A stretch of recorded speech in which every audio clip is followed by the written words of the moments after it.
Okay, here's another custom guitar that I have in my collection. It's a Gibson Explorer, or it's just an Explorer. That Explorer is long gone and turned into this creature. And it has a lot of inlay in it. We'll look over that here shortly. But in talking to the people that I was trying to get to custom make one that was similar to this, I wanted one that had a flamed top on it. You can't really tell just from a straight picture here. If I had it out in the sun, you could probably tell real easy that this top is not, well, you can see it from now, that this top is not a tiger stripe pattern like on my 59 reissue Les Paul style. And it's not also quilted like I have on my Dinky, although the Dinky, the Jackson, has an arched top and everything, kind of like a Les Paul on it, but whenever they did that staining for it, they rub a stain on it, then they sand it off except for where it really takes hard, and then covered it over the translucent so you don't see it as well. But that's a different thing. It's a quilted top, but there are also forms of quilted tops and grades of it. You can tell this has neither, because this has actually been cut along the elegant, or along that band that always shows you the shine, like the growth rings whenever you're looking at it. And that's cut at an angle, so it cuts through them, so you ended up seeing those bands, right? Well, this is cut along that. Cloud is cut with it, but at a different angle.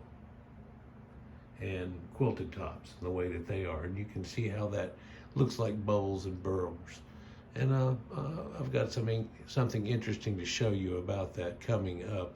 Hopefully it'll be kind of my Christmas present. But back to this one here. This wasn't quite what I was looking for, but the guy turned around and talked me into that was what I was looking for. And actually, once we put it all together, yeah, that was pretty much what I was looking for, especially whenever I already have the other one being custom made. Because I wanted one like this that has a quilt top, and I wanted it to be a dark brown sunburst as opposed to the red cherry sunburst that you see on here. But then because it's quilted, I wanted it to have that bronzy cobra burst type effect.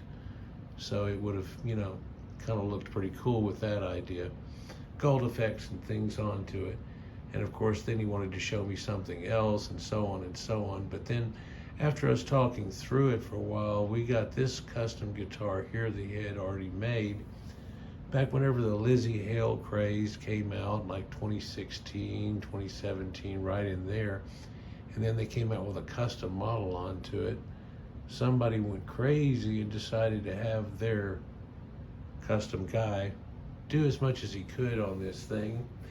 Well, pretty much. I mean, you could go crazy with it. But, you know, Steve Vai's got that vine of life that he has going up on his gem guitar that's running up the neck. But this is done a little more elaborate, a little more flowers, that vine finally bloomed effect.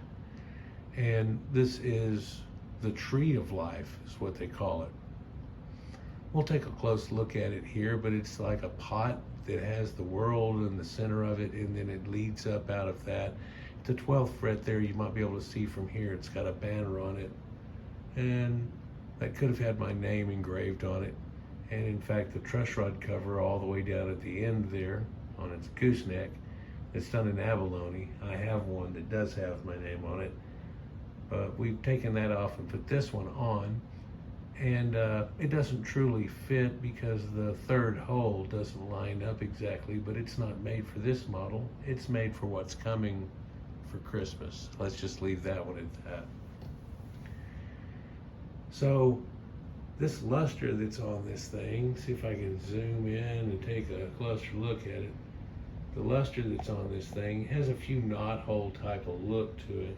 But you're going to have that whenever a luster is really only going to be something that's 1/2 inch wide, quarter really at the most, and then somebody's taking it planked off like that. It's got something that looks like a face right there, and actually if you look at it from upside down, it looks a little even more like a face. I think that's kind of neat too. This does have that browning in effect along with the red, so it's not just a bright cherry red a la Ace Frehley type concept. that's on this, and I think over time it's going to end up looking somewhat like what the 59 looks like, although that's a faded iced tea. This will fade probably into what that one was before it was tried to be a faded iced tea, if you will.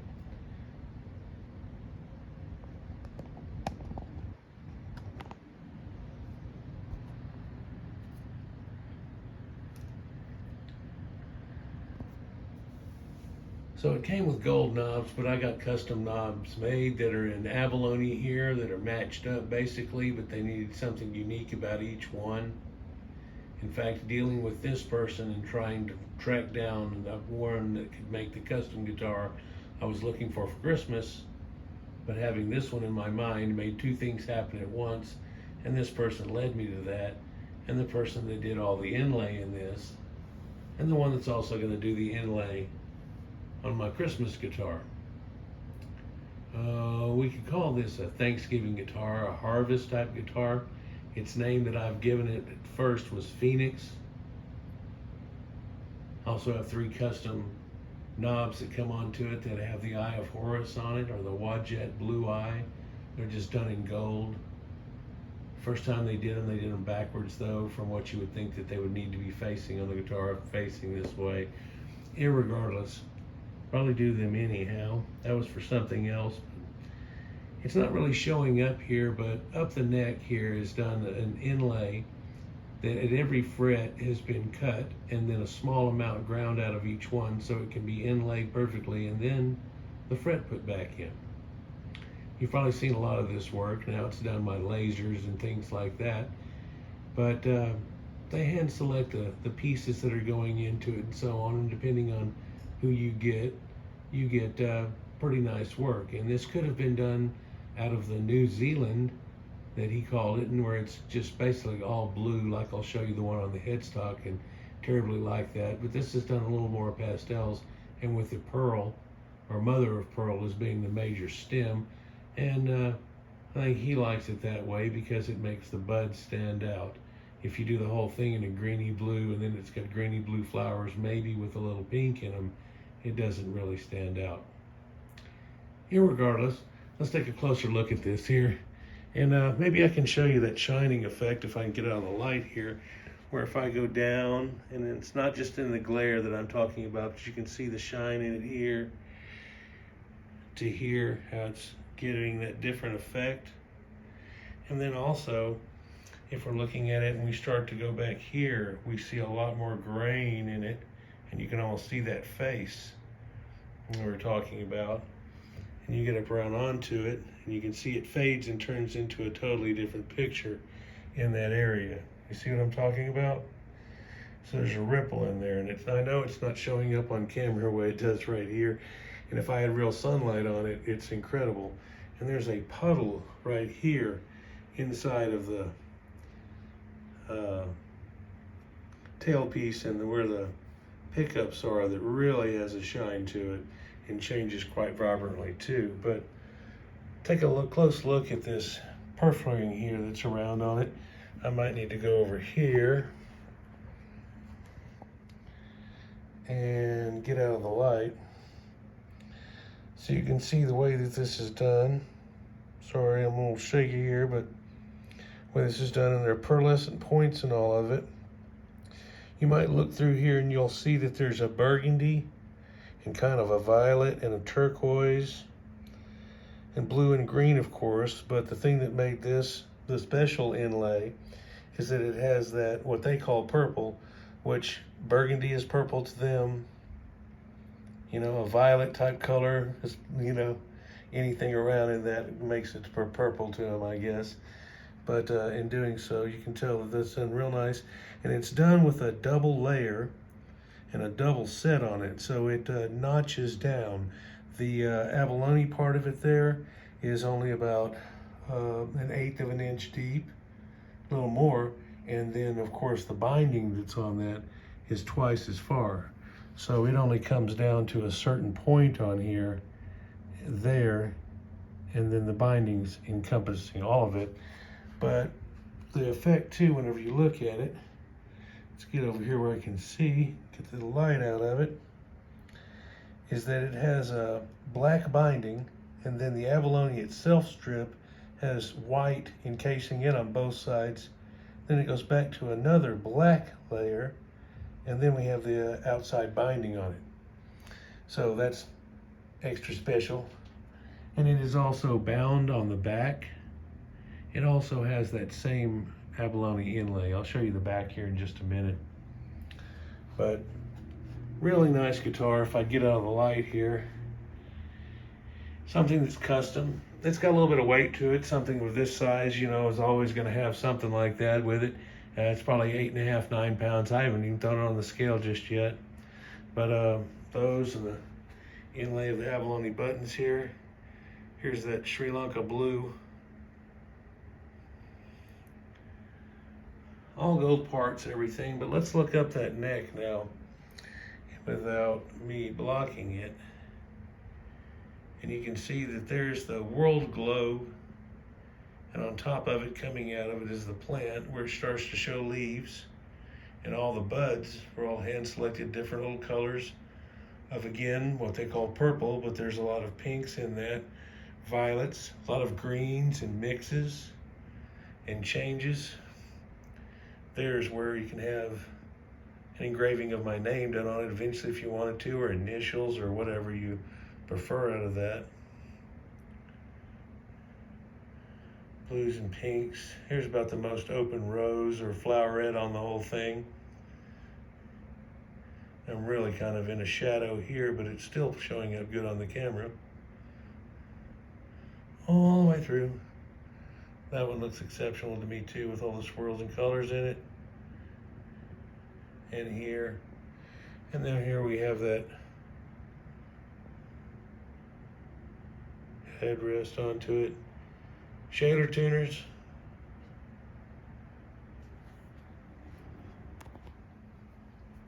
It's got about the best action of any of my guitars I have right now. The 59 is real nice low action. In fact, after I tried to lower it a little bit, I'm like, yeah, let's bring it back up a hair. It doesn't need to be that low. Wow, did I zoom or yeah? So take a look here at the action that's on this, and it is extremely low. Yep.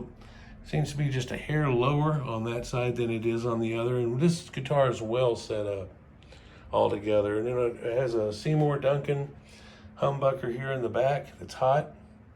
I thought about uncovering them, but with a beautiful guitar like this, it seems appropriate to leave them on. In fact, a lot of guitars I leave them on nowadays and stuff. Thought about taking them off on my old Gibson here, because I used to have one that did, and its back pickup was taken off, and it was a zebra pickup. But yeah, I don't know, you know. And I think this just looks more elegant that way. Really didn't want a pick guard on it, this stark white pick guard. I could get one that replaces it's black to go with the mountings around the humbucker pickups, but yeah, I don't know. Might try to get one that's just wood. Amazingly, this piece here, it's only routed out on the guitar for a little lozenge that's right here, and then it goes up and then bends to that. It goes choom, choom, like that, and it's a little bigger right here, that's it. So it doesn't have to have this gigantor pick guard. That could be something very small, but if I pulled this off, you can see all the screws that there would be and screw holes in this thing, and I don't want to start going there necessarily either. But anyhow, very nice. Got a good thickness to it. Just a sweet guitar. And I think I'll have to put locking straps on it, although there was a little bit of carving done here to make that snap onto there a little better, a little more precise. And then of course the tail on it and the plug-in. But man, this inlay that's right here, and the look of that, sweet. She is the phoenix. She has risen from the ashes. I'm gonna play a few songs on it here in just a minute, and I'll tune it up and get it going, and down, down, down, play a little something, something.